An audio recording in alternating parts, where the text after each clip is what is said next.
Good evening, viewers. This is Kirekachesschamp, live from Kampala, Uganda. And I'd like to thank you for tuning into this channel. Today we are going to discuss, or we're just going to look at really the games by Kirekachesschamp, where Kirekachesschamp has beaten Wanyaland. That is Harold Wanyama on lichess. So really, these games are just a review of my few victories against Wanyama Harold on lichess. And what's interesting is that most of these victories have come within the past 3 months. So we can dive in and let's look at them. Let's look at these interesting games. The most recent, and we're only going to look at white really. The most recent happened about 2 days ago, as you can see. It was a 3+0 blitz rated game in the Prox Data Blitz Arena. So it was played in the Rui Lopez. I'm just going to look at the game as is, and I won't put much of analysis. Really, it's more of commentary. So I was playing the white pieces, Harold was playing the black pieces. So let's look into the game. I played e4 and Harold decided to go for the e5. So I was thinking maybe should I go for the Italian or should I go for the Rai Lopez? So I said, let me go for the Rai Lopez. Harold has difficulties, the Rai Lopez. It has disturbed him in previous games. Most of the losses I've gotten from Harold when I was playing black is when he plays the Sicilian. But when he goes for e5, Italian or Rai Lopez, we can battle.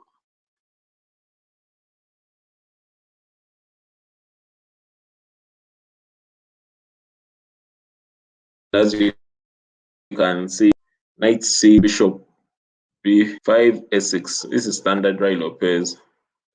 And from the game, you can see that I made about 0 inaccuracies, 2 mistakes, 4 blunders. However, Harold made more blunders. He made 5 whooping blunders. That's how he lost the game. So after knight f6, followed by castle, then he played b5. That pawn is always sacrificed, but it's not good to capture because it allows the castle to come into the game, allows the castle to go to e1, putting pressure on the king, which is not yet castled. So usually that, even when that pawn is granted, it's not really taken. So as you can see from move 9, I had a very, very slight advantage, 0.1, but that advantage quickly increased. As you see, Harold decided to play g5, then knight, then g5. I went for knight h2, then he played g4. Really wanted to open up my king side, so I captured, put his rook g8. I captured on the queen side. When you're being attacked on the king side, one best way to deflect your opponent is to attack on the queen side or attack in the center. And after a times b5, bishop d5, I really needed to put pressure on the king side to relieve what was happening. Now knight d on f3, I really wanted to push d5, and as you can see, the computer is saying this is a blunder. Bishop b3 was the best, but Harold didn't really punish that much.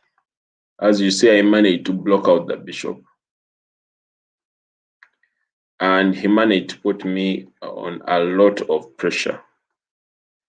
And I love pawns. I cannot run away from that. But this is a blunder. This is a blunder. Even the computer is saying knight h2 was best. Capturing that pawn was a blunder. But the question is, was Harold able to punish? What should I have done? Maybe king maybe developing the queen or some other piece. But after bishop d2, again, I should have played knight h2. I was at a loss, and Harold played king f7. It was just a blunder galore. Blunder upon blunder, blunder upon blunder.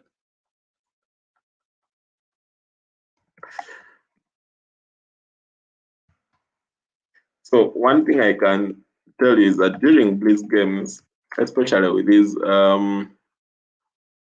these FIDE masters, especially African FIDE masters, they are not perfect. So you don't expect that they'll always play perfect moves. Again, because I blocked out the bishop on b6, I was not afraid. However, the computer is saying that this is a blunder. Saying better was maybe saying G3 is a mistake. F3 was best, I think, to weaken E5. E4, sorry, weaken E4. But I was actually preparing for bishop F4,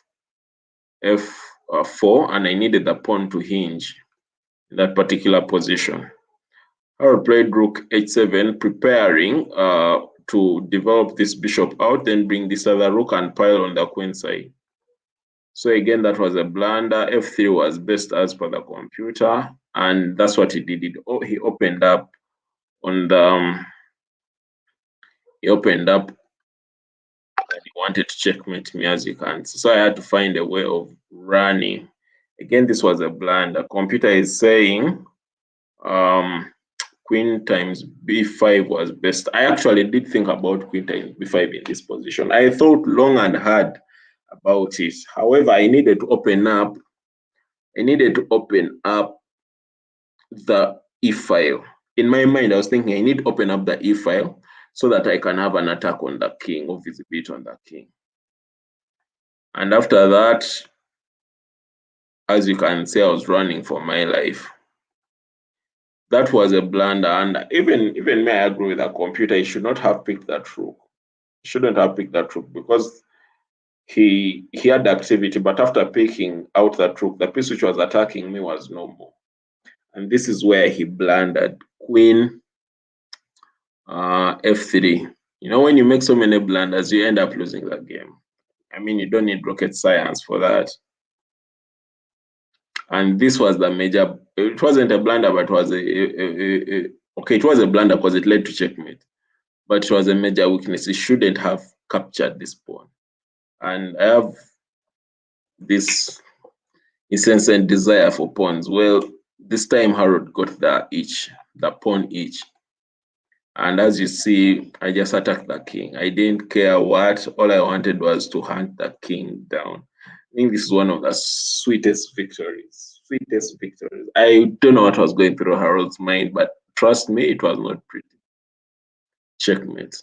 This is one of the sweetest victories. Sweetest victories. Well, let's look at the other very, very sweet and delicious victories. And this was also in the same tournament. And actually, this is the Italian. Like I said, Harold has issues when he plays the Italian or the Rai Lopez. So if you are lucky enough to play E4 and he responds with E5, just be ready to win or at least draw. Because you know he has an Achilles heel somewhere. So in the same event, the same tournament, the Prox Daily Blitz 4 tournament, I played E4, played E5, and I was so happy. Knight F3, Knight C6, Bishop C4, Knight F3. I just protected the pawn. Played Bishop C5. I castled D6, H6 to prevent Bishop. G4 pin. This is standard. Opening. As you can see, he had already achieved equality. But from the game, I've already castled. However, for him, he hasn't yet castled, but he has developed 3 pieces. He has developed the knight here, a knight here, and a bishop here. So he has literally equalized. I played H3 and I played C3. And took back his bishop to avoid a direct frontal attack. Then he went g4. So then I realized, oh, this is going to be a fight. Knight h2, I think I need an improvement. Here, as you can see, the computer is saying f4 was best. But after f4, I was going to bring f5, and well, it would be tricky. Well, f4 was best. Knight h2 is an inaccuracy. And he pushed g4, captured with knight, captured with pawn. Then he went h4. This is queen h4. This is the beginning of my troubles. As you can see, I only have one developed bishop. Well, for him, he has a developed knight, a developed bishop, and this bishop on c is just one move away from development. Well, I have all my queenside pieces lying down. So after queen f3 targeting f7, he decides to push, which was a blunder, as you can see. It was an inaccuracy. Rook h7 was best. Rook h7 was best, and then I went for a queen exchange. I needed to reduce on the pressure on my pieces. So he decided not to castle, which gave me an opportunity to simply bring in all my pieces. Now I have a very nice pawn structure, even with double pawns on E. However, this is all the pawns are together. I don't have a pawn island. While I have one pawn island on the king side, he has a pawn island on H, and he was determined to remove the pawn island. Again, this was a useless move. King, rook H, rook on H to H7. I don't know what he was preventing, but it was a useless move because I was attacking on the queen side and he seemed not bothered about it. So after attacking the knight went down to D, and I think he wanted to transpose it to maybe E6, then G5. After that pawn push, because now I'm trying to open up the center and also attack on the queen side. Well, the computer is saying that that's a blunder. Better was maybe b6, try to weaken the queen side, because he eventually played knight e6, and the computer is saying that was a blunder too. Best was rook g6, because that knight is really, really important. I didn't care about that. I just went to attack on the queen side. As you can see, he now had to take back the move. So he has wasted tempo, he has wasted time. He had to now take back the pieces to defend, and I was really pushing an attack on the king side. He couldn't capture that rook because I was simply going to queen. Now I was putting more pressure. I was putting more pressure on everything, and all Wanyama was doing was donating pieces. He had become an NG. After rook h7, he had no ideas, completely famished, completely gone. And that's why it's important to put these strong players in a squeeze. You have to take them into unfamiliar territory. When you look back at this very position, he cannot capture that rook on c7, because once he captures that rook on c7, the pawn comes into play, and the pawn is going to fire the knight. For example, if rook captures, pawn captures, then king d7, I simply fire the knight. If it takes the knight away, I simply promote the pawn to queen. So after knight c4, the pawn on d6 is under threat, and he has to respond. If I were him in this position, I would simply develop the knight, take the knight to f7 and protect the pawn, and I wouldn't exchange or not exchange that rook for anything. But if he was to play there, then I would invoke other pieces, maybe rook f4 to capture this free pawn and keep on pushing. and got to promote. But his rook and his knights are in Nezungzwang. So really, this game ended tragically for Harold Wanyama, as you can see. So let's go to the third GC game. And this was a month ago, as you can see. It was played in the Ugandan 2021 June Grand Prix, the third round in the third Friday. And like I already said, once Harold plays e5, once Harold plays e5, you just smile. Just be ready.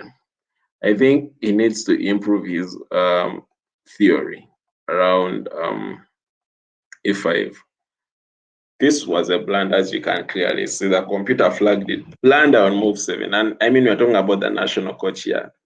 I don't take anything away from him, but he should have known better. So let me just take you guys into this. This is the exchange variation of the Rai Lopez. And from the game, you can see 5 inaccuracies, 2 mistakes, 1 blunder, but I won.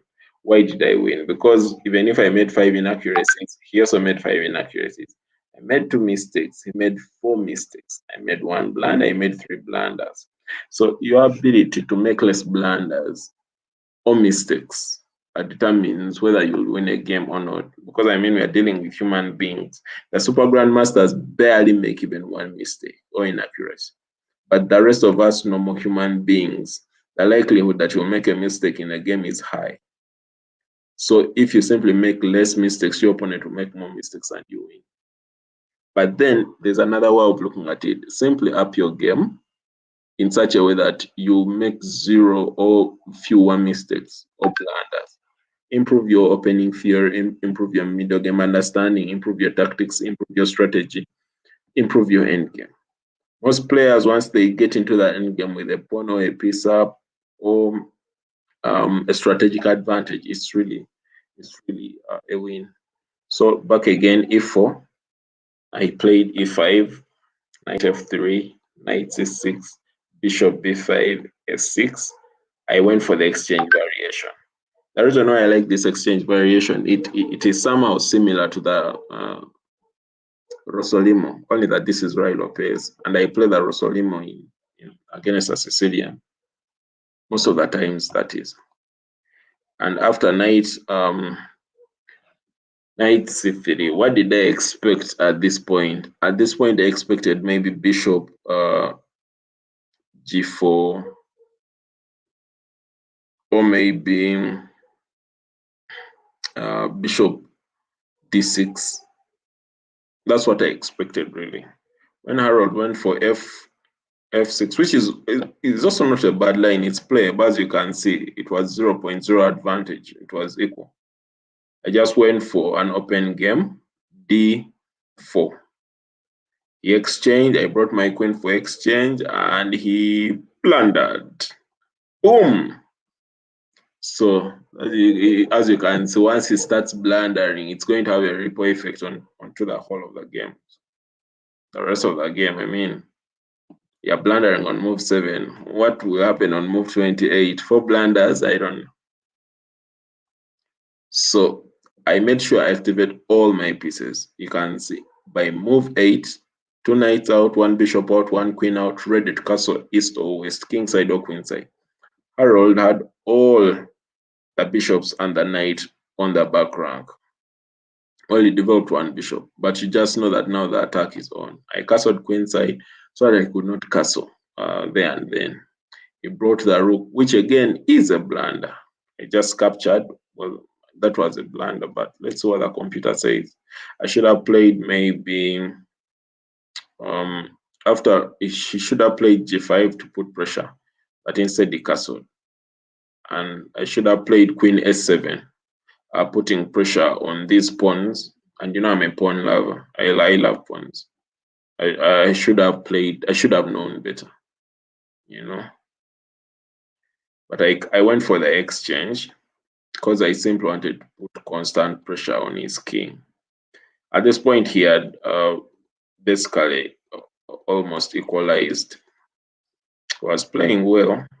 As you can see, I had not yet managed to penetrate his king side. And he came for the knight exchange, which I went for. So he now has a bishop pair, and according to some theories, with a bishop pair, you are good to go.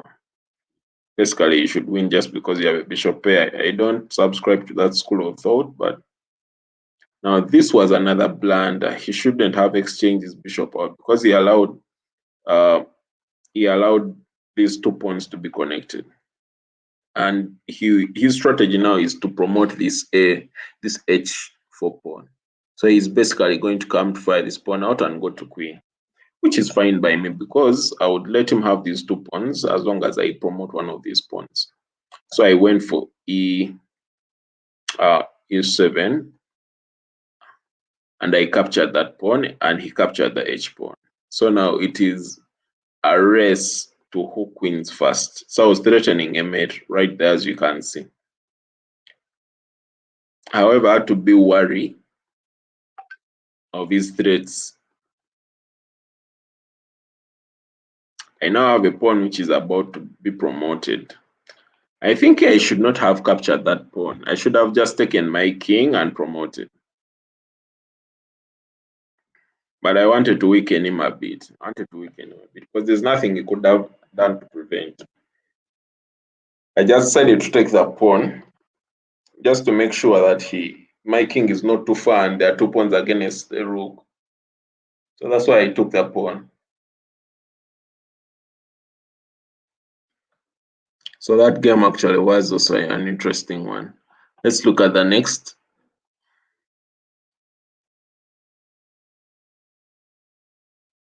So this was 7 months ago in the Welcome 2021 Marathon Arena. And it was done on, I think, 31st December. It was a very interesting marathon because the marathon was played for 12 hours, as you can see. This tournament was played on 31st December, starting at midday up to midnight for 12 hours. And I managed to win it. As you can see, Kirekachesschamp, I won it. This tournament was crazy. I managed to get 300 points. And if I can just go back to show you guys, I managed to play 147 games, and my performance was 2347. I played 147 games, win rate 65%. And of those ones, Wanyama lost quite a few. But let's just go back into the game. So this is the game. And again, I played e4. You can see most of my victories against Harold are when he plays e5. And I want to encourage all other Ugandans to play e5 and make sure you know what you're doing, because Harold appears not to know what he's doing against when he plays e5. So it was Rai Lopez, but not the exchange variation. Okay, well, the exchange variation, but I delayed the exchange. And I made sure I developed very, very fast. I'm sure he didn't expect it, but let's go slow. E4, E5, knight C3, knight C6, knight F3, knight F6. So whether it was knight F3 first or knight C3 first, it still ended up on the same position. Bishop as B5, he developed bishop C5. So I castled and I waited for him to push D6. This would have been a nice moment to capture the pawn, but I waited for him to push A6 so that the pawns could be disjointed. And then I put pressure. As you can see, the C6 pawn is being threatened. And then I was going to, if he left that bishop there, I was going to create a triple pawn, which would be terrible. Triple pawn structure. So I went for a bishop exchange because he now had the bishop pair and I wanted to remove his bishop pair advantage. So after that pawn push, and I just went for the pawn. And I took back. Now as a pawn up, and I was simply ready to capitalize on my pawn advantage. And I was going to play as slowly as possible to make sure that Harold doesn't get any advantage from play against me. I was going to be as patient as possible. As you can see now, all the pieces are marauding around Harold's king. I went for the exchange, but he didn't permit the exchange. And I was now in a pin, a long-term pin. As you can see, there's a bishop here. So I was not ready to let go. So just maintain that, keep your advantage. And I had 2 pawns on the queen side. As you can see, I was ready to take them to queen any moment from now. But before then, I had to make sure that I don't lose any pieces. I went for the queen exchange, and it was over, as you can see. It was clearly over. There was nothing Harold was going to do as I was taking the pawns to promote. At this point, it's gone. At this point, it's gone. It's completely gone. I think there was some time trouble, but still, a win is a win.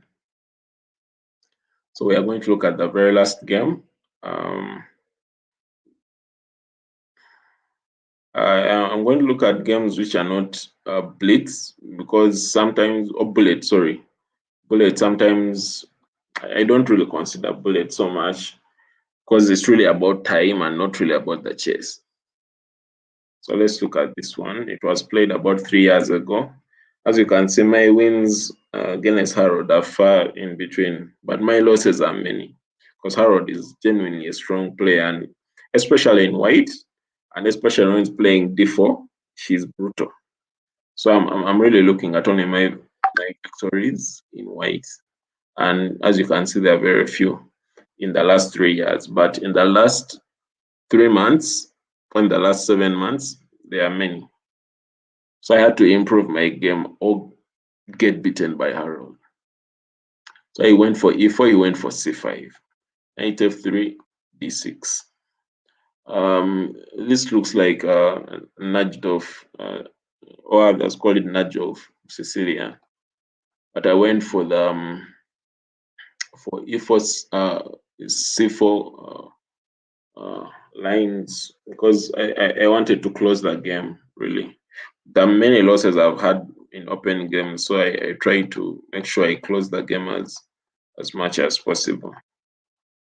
And then I attack as the game goes on, as the game progresses.